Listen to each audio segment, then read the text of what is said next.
Êtes-vous prêt à grignoter quelques livres? Alors, c'est parti!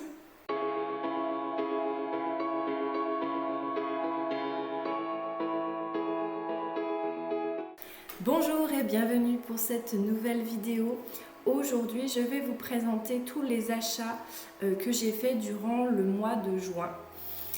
Il y en a beaucoup encore. Mais rassurez-vous, le mois prochain, normalement, c'est un peu plus calme. En tout cas, pour le moment, ça se profile plus calme. Tout d'abord, je vais vous présenter les deux réceptions Ulule que j'ai faites ce mois-ci, qui sont donc des réceptions des projets Silex.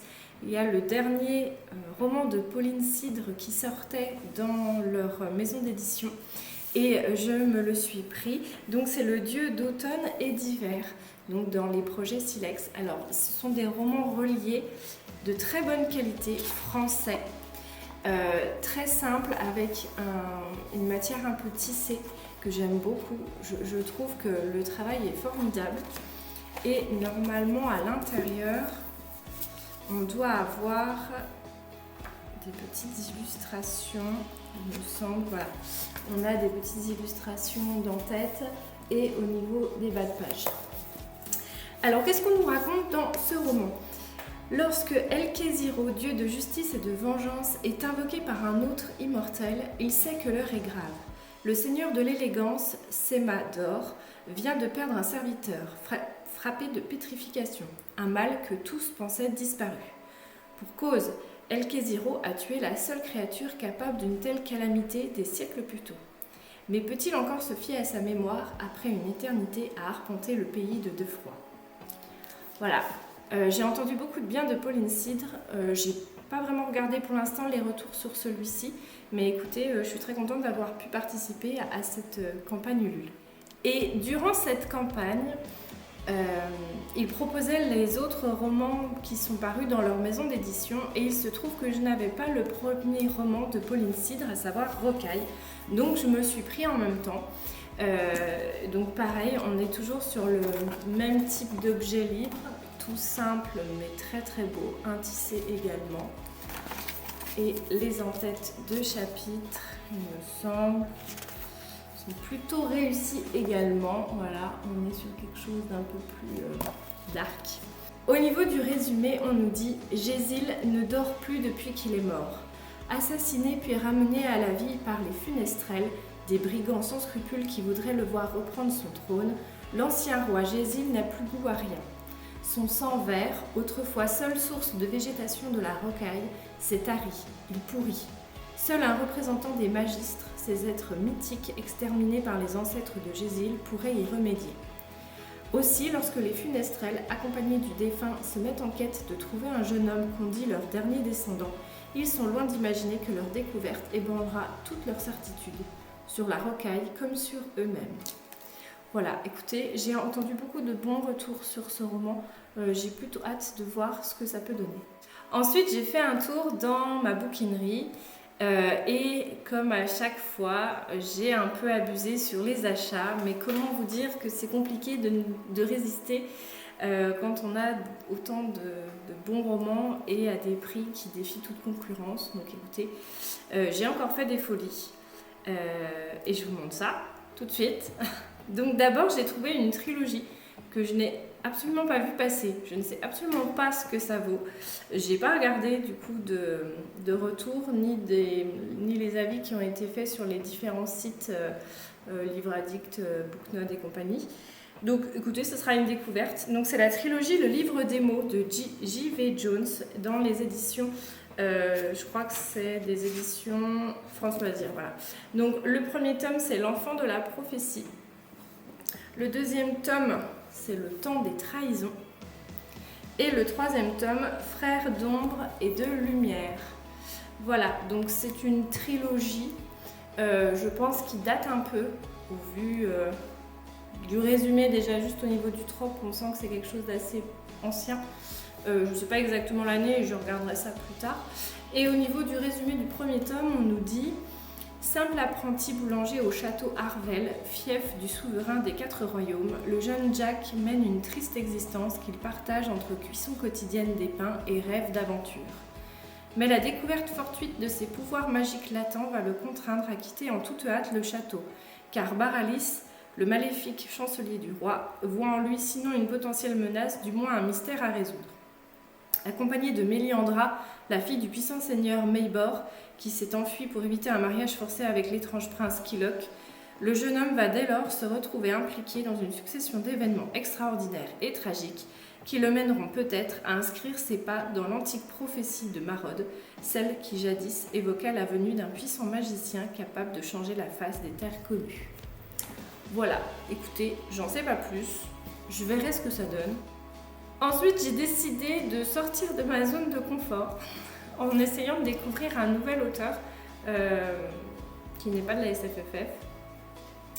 C'est quelque chose que je ne fais pas souvent, mais là, étant donné que je les prends en bouquinerie, je me dis que bon, pour 2 €, je risque pas grand chose.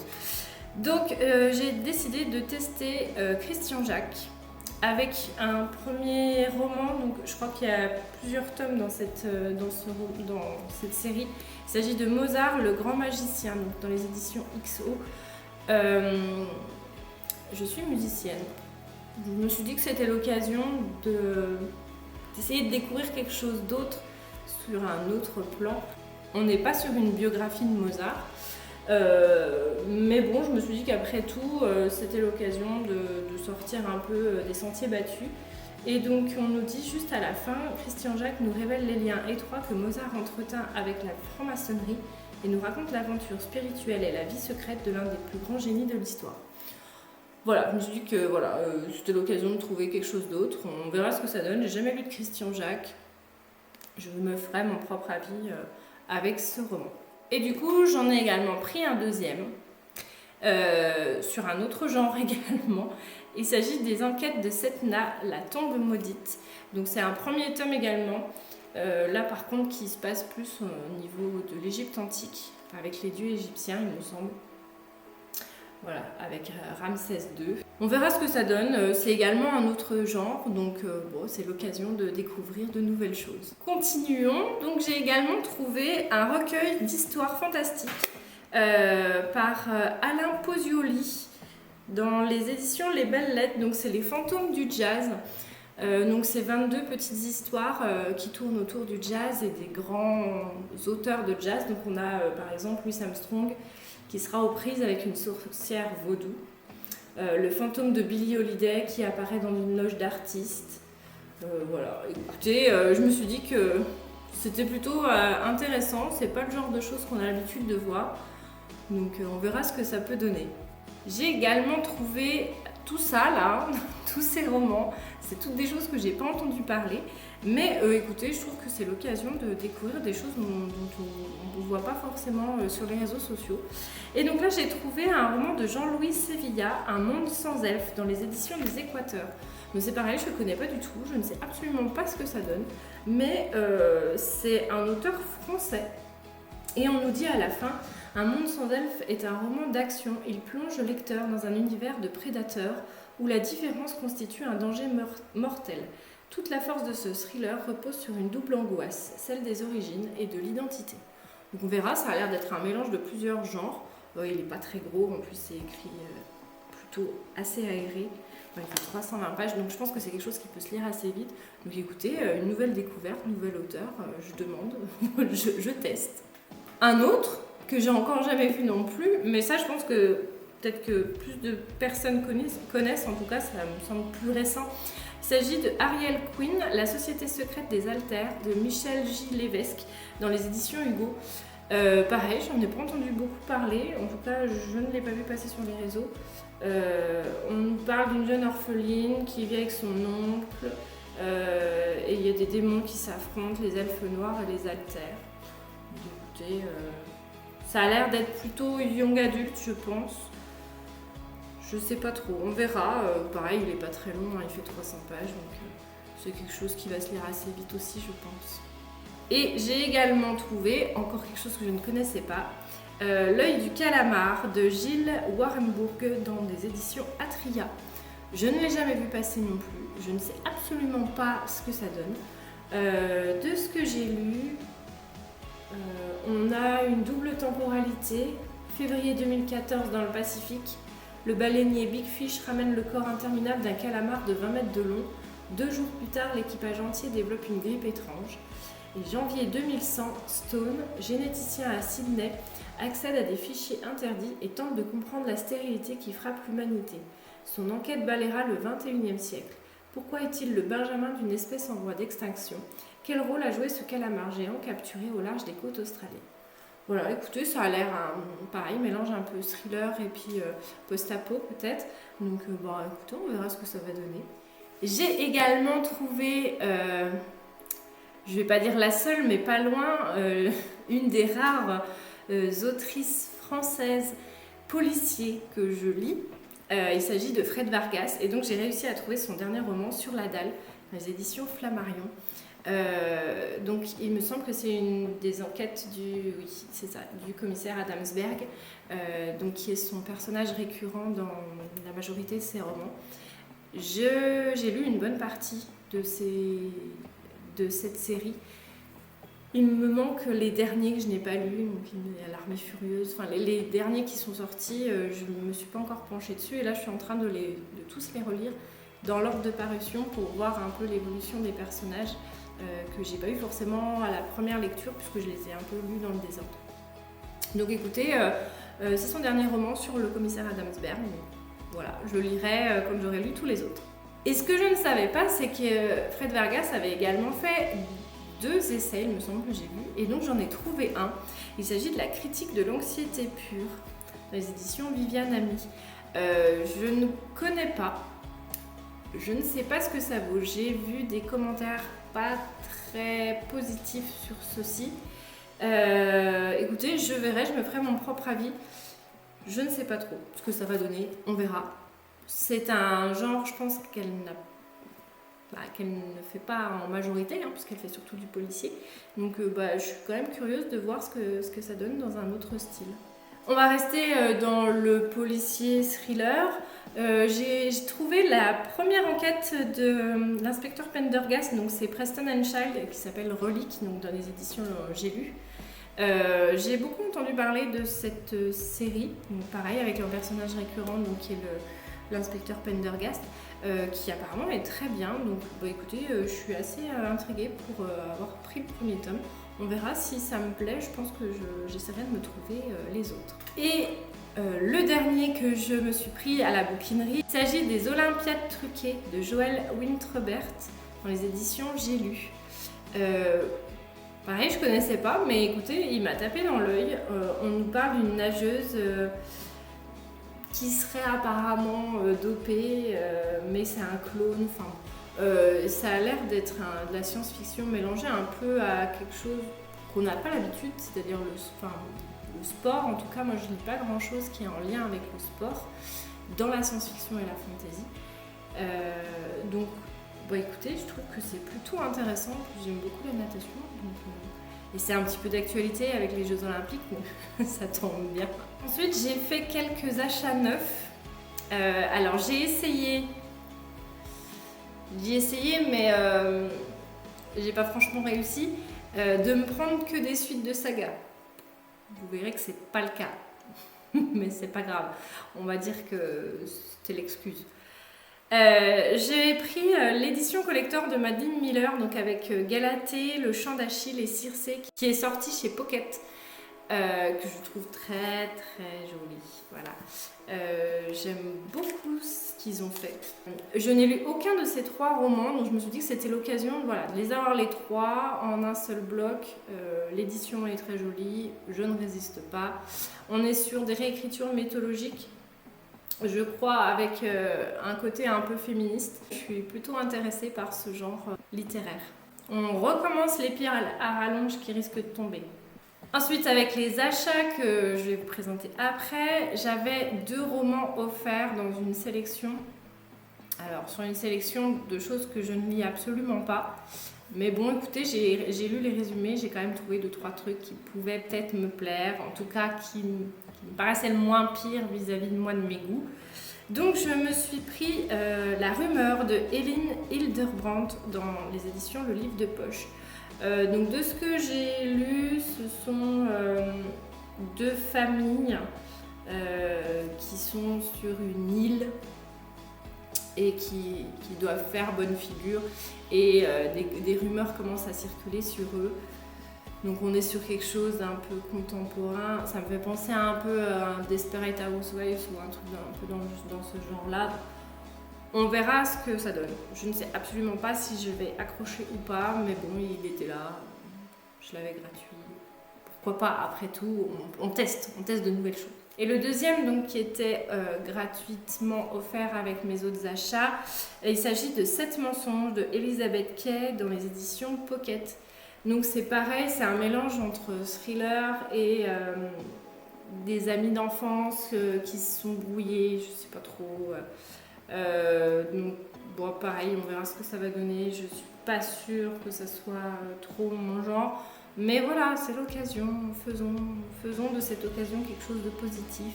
En l'occurrence, je les lirai. Ensuite, donc les achats qui eux, enfin, non, étaient même pas prévus en fait, je peux pas dire ça. Disons qu'ils me plaisent parce que je les ai choisis. J'ai pris un roman donc chez Helios, donc La légende du noble chat Pistefouet de Tad Williams. Ça parle de chat. Voilà, je ne vais pas aller chercher plus loin. On nous dit « Le jeune chat Pistefouet vient tout juste de se voir conférer un nom par l'Assemblée des Anciens, et alors qu'il trouve l'âme sœur en la personne de la jolie Patte Feutrée, elle disparaît dans des circonstances mystérieuses. Dans un monde où l'homme haut, descendant perverti du chat, n'est là que pour lui obéir, des créatures autrement dangereuses hantent la terre et ses entrailles. Parti en quête de sa belle avec son compagnon l'espiègle chaton Bonvif, le jeune aventurier ne tarde pas à entendre parler d'ombres qui rôdent dans la nuit. Il devra alors les affronter dans l'angoisse et dans l'horreur. » Voilà, je suis pas allée chercher plus loin, c'est des chats, il y a l'air d'avoir une petite histoire. Par contre, c'est écrit méga petit.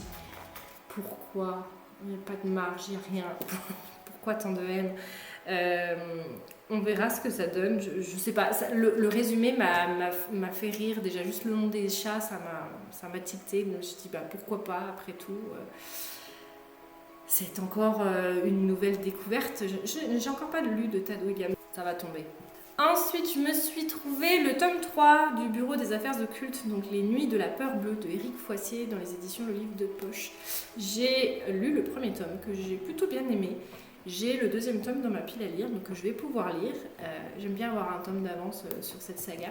Et donc, bah, voilà, j'ai trouvé le tome 3, donc je ne vais pas lire le résumé. Dans le premier tome, on suivait donc l'inspecteur, Valentin Verne, dans une histoire policière avec une enquête, des disparitions d'enfants, etc. Et un côté un peu ésotérique sous-jacent qui était vraiment plutôt sympa.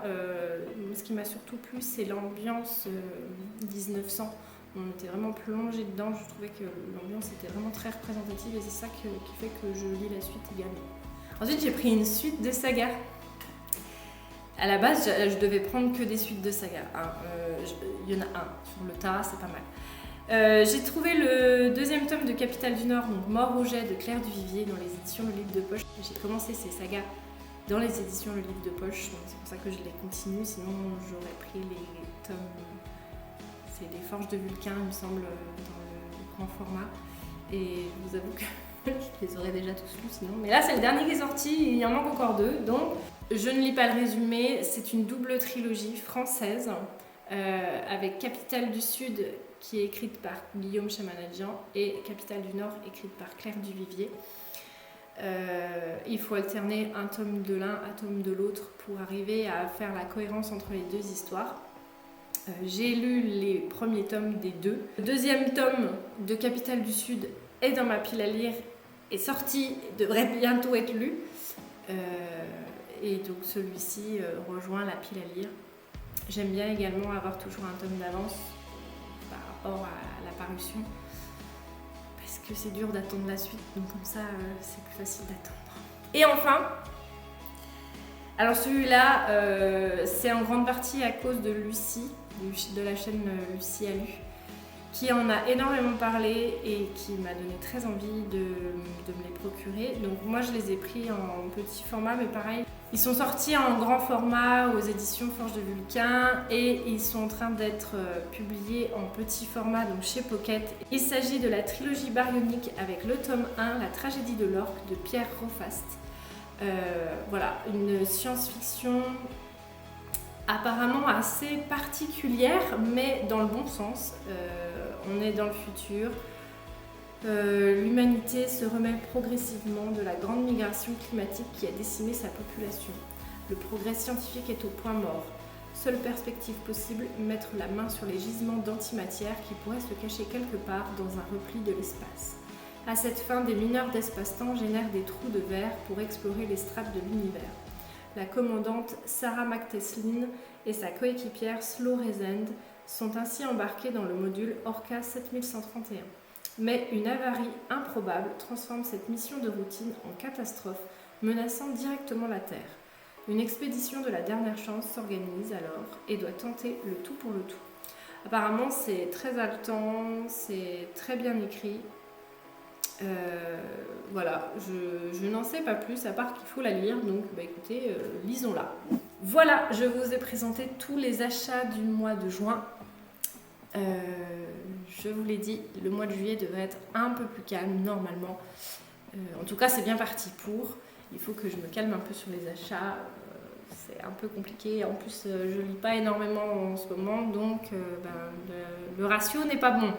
N'hésitez pas à me dire en commentaire ce que vous avez acheté au mois de juin. Est-ce que des romans vous intéressent? Certains, est-ce que vous les avez lus ou pas? Je suis très intéressée par vos retours sur certains. Et sur ce, je vous dis à bientôt pour grignoter de nouveaux livres. Bye!